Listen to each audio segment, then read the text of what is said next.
Arabisme, islam, christianisme. Article écrit par Wilhelm Maass, paru dans la revue anthroposophique L'Esprit du Temps, numéro 46, été 2003. Éditorial par Geneviève Bidault. Le précédent numéro a étudié les origines de l'intellect dans le judaïsme, courant pré-christique qui a vécu dans l'attente du Christ, mais qui ne sut pas le reconnaître lorsqu'il s'incarna en Jésus et qui préféra sauver Barabbas plutôt que Jésus-Christ.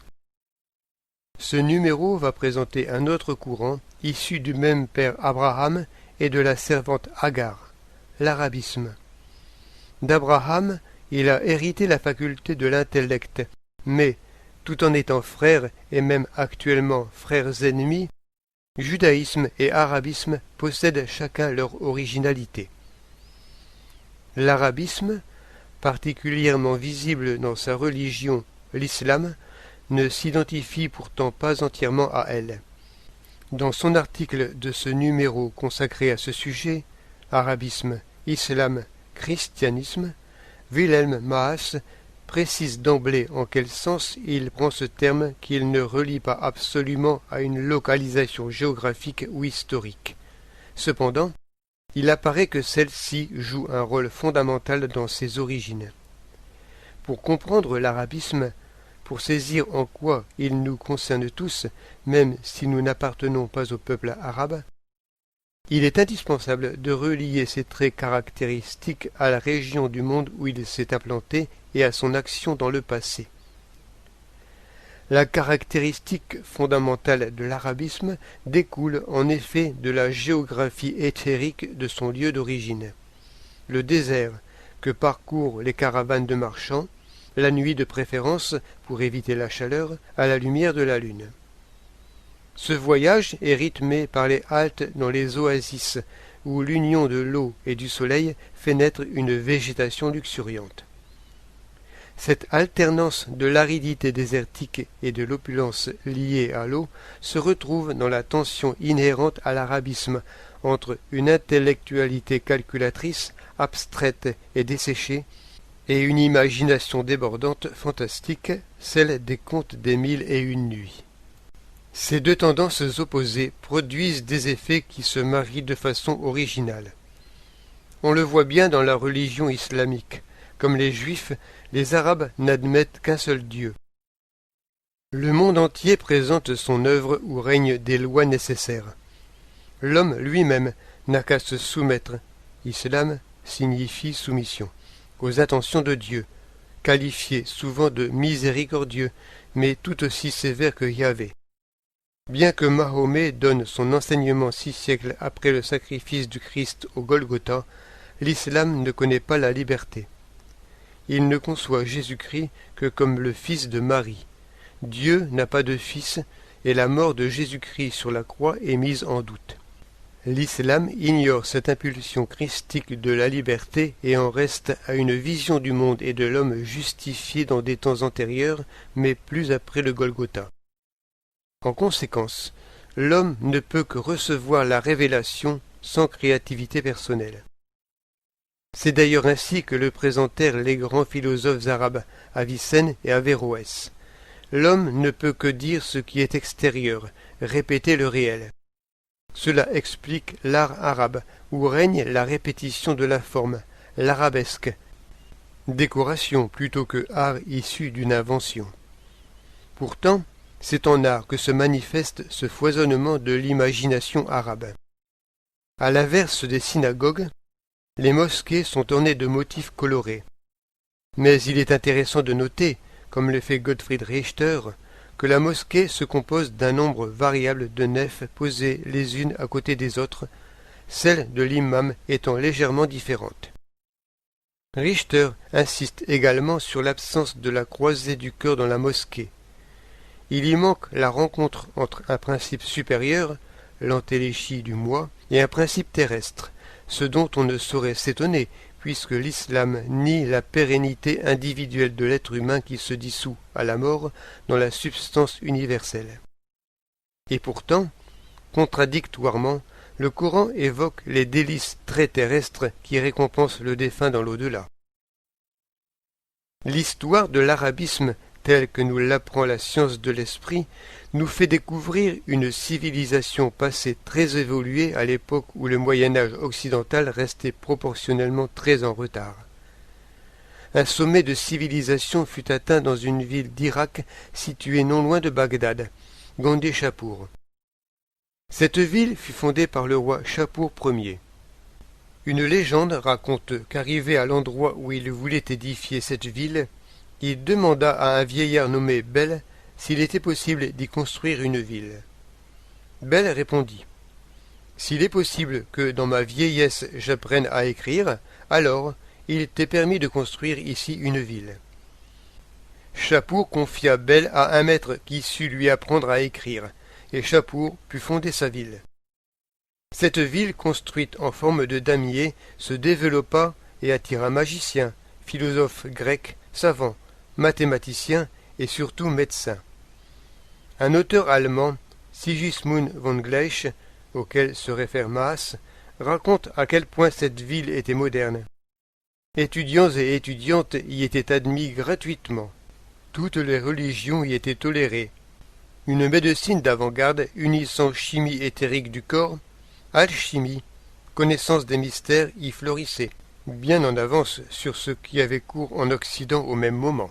La philosophie et la science de Gondéchapour unissaient le zoroastrisme qui n'était à cette époque plus justifié, la gnose christique, l'intellectualisme sémite et l'observation du sensible. Von Gleich rapporte ces paroles d'un philosophe, Hunen ben Ishaq, dans un recueil de sentences qui prouve le haut degré atteint par la réflexion philosophique. Son but est d'être, pour de futurs disciples de la philosophie et des sciences de l'esprit, un guide approprié, une méthode pour ceux qui veulent étudier la science, et afin qu'ils tiennent en haute estime la philosophie et s'efforcent de vivre dans le monde spirituel, dans la sphère des anges, et viennent s'y joindre. Car l'union avec elle est la vraie vie. Et von Gleich commente ces termes. Si ces paroles du grand sage ne sont pas prises pour de la phraséologie, mais au sérieux, elles répandent sous forme symptomatique une vive lumière sur toute la recherche scientifique arabe. Dans l'image du monde spirituel géocentrique des anciens, la sphère des anges était identique à la sphère de la lune, le monde éthérique qui entoure immédiatement la terre. C'est ainsi que les adeptes du croissant devaient aussi comprendre cette expression. Mohammed le visionnaire était très familier de cette sphère céleste de Gabriel. C'est elle qui était la patrie spirituelle de l'arabisme. Cette civilisation splendide, celle de Gondéchapour, venait cependant trop tôt dans l'évolution de l'humanité, et il fut juste qu'elle disparaisse. Si elle l'avait emportée, l'humanité n'aurait pas pu développer les forces du moi. Elle laissa toutefois des traces et se répandit en forme de croissant, de la Syrie à l'Espagne et à la France. En Italie, Frédéric II avait à sa cour de grands philosophes arabes et institua un État inspiré de l'arabisme. Partout surgirent des universités à Salerne et Paris, 1206, Padoue, 1221, Oxford, 1249, Prague, Vienne, 1365. Depuis Tolède, la science antichristique de Gondéchapour pénétra ainsi en Occident. Comme l'écrit encore von Gleich, l'impulsion scientifique de l'Europe est d'origine arabe. Maintenant, l'Occident hérite de l'ensemble des sciences de l'Orient sous une forme arabisée, en particulier en médecine. Pendant bien 3 siècles, les corps des Européens furent presque exclusivement soignés par la science curative de Gondéchapour. En philosophie, Avicenne et Averroès présentent un homme purement réceptif, éclairé de l'extérieur, sans évolution. Même l'aristotélisme qui pénètre en Occident est arabisé. Toutefois, les Occidentaux tentèrent de lutter pour l'individualité de l'homme. Pour les scolastiques, la lumière de l'intellect est solaire, pas lunaire. Thomas d'Aquin et Albert le Grand s'efforcent de réintégrer l'homme dans sa dignité d'entéléchie créée pour la liberté, Mais en science, il faut reconnaître que l'arabisme n'a pas perdu de sa suprématie. Aujourd'hui encore, la passivité de l'intellect à l'œuvre dans la science morte du quantitatif en témoigne. Steiner expose dans ses considérations ésotériques sur le karma que certains savants modernes sont des réincarnations de savants arabes. Roger Bacon en est un exemple. Ce prophète des inventions techniques qui avait déjà inventé l'avion, l'automobile, etc. Comme l'indique Karl Werner, cité par von Gleich, l'homme devait devenir un magicien spectral de la Terre, un génial sorcier de la technique qui se voue à la matière. Mais cet arabisme, cette passivité de la pensée intellectuelle abstraite et desséchée couplée à des pulsions volontaires incontrôlées, fait-elle partie du passé ou ne constitue-t-elle pas une potentialité de toute âme moderne? On retrouve en effet l'arabisme dans toute conception scientifique ou philosophique où l'homme n'est qu'un animal et où le pensée et la réalité sont placés dans un au-delà. Or, ce matérialisme ne fait-il pas partie intégrante de nous-mêmes tant que nous n'avons pas fait l'effort pour activer en nous la pensée vivante telle que l'a proposée Goethe, pourtant attiré lui aussi par cet Orient et telle que l'anthroposophie nous permet de la cultiver. Un compte-rendu de conférence de Steiner fait par Albert Steffen dans le Goetheanum du 13 juillet 1924 peut donner à méditer sur ce sujet. Aujourd'hui, l'homme dit « Je pense, je sens, je veux ». Mais ces personnalités arabes ressentaient ceci. Ceux-là pensent en moi. Ils n'imprégnaient de leur moi que le sentiment et la volonté. Ils éprouvaient les pensées comme quelque chose d'universel qui était en dehors d'eux, à savoir entre la Terre et la Lune, dans la sphère sublunaire. De même que nous disons « dans l'air est contenu de l'oxygène », de même était évidente pour eux l'existence d'une région éthérique qui allait jusqu'à la Lune et était tissée de pensées vivantes. C'est une représentation que l'on peut aujourd'hui tout à fait faire sienne abstraitement. Mais quand il s'agit d'en faire l'expérience concrète, on recule d'effroi. Cela exige à la fois du courage et de l'humilité de voir que les pensées nous sont données et ne sont pas produites par nous-mêmes. Dans les lignes directrices de l'anthroposophie, on trouve ceci. Une observation non prévenue du pensée montre que les pensées de la conscience habituelle n'ont pas d'existence propre, qu'elles n'apparaissent que comme les reflets de quelque chose. Mais l'homme ressent qu'il est vivant dans les pensées. Les pensées ne vivent pas, mais lui vit dans les pensées. Peut-être l'arabisme existe-t-il pour nous faire prendre conscience que les pensées nous viennent habituellement de l'extérieur. Il imprègne la science actuelle et une partie de la philosophie.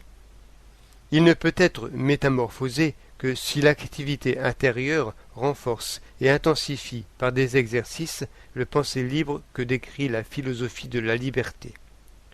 Chez les Arabes, pas de quête du Graal, nous dit Henri Béron, seulement des conquêtes dans l'espace. À cette expansion fulgurante, luciférienne, succède une influence souterraine, harimanienne, d'une pensée du quantitatif. Elle doit maintenant quitter le seul domaine du minéral où elle excelle et se rendre capable de pénétrer les forces du vivant. Il est remarquable que l'ornementation arabe ne représente qu'exceptionnellement les animaux, les lions de l'Alcazar de Grenade. Jamais des humains, mais toujours des lignes en une richesse débridée et inépuisable de formes. Il y manque un contenu spirituel qui donne un centre à cette imagination fantastique. Seule l'impulsion christique peut apporter unité et vie à cette répétition du thème dans l'ornementation, comme l'écrit Karl Heyer. C'est seulement si le pensée, qui n'est en lui-même que forme et coque vide de la science, qui n'est encore au sens profond qu'arabique, prend en lui le contenu d'esprit vivant qui ne peut sortir que du courant christique évoluant conformément au temps, si le croissant de lune remplit son but de réceptacle en recevant l'hostie et que le pensée écorce se métamorphose en s'animant lui-même, c'est seulement si ainsi l'arabisme et le christianisme se fondent réellement en une unité supérieure que la dualité interne entre les deux sera surmontée. C'est alors seulement que la mission de l'arabisme sera remplie dans le sens de l'évolution de l'humanité tout entière.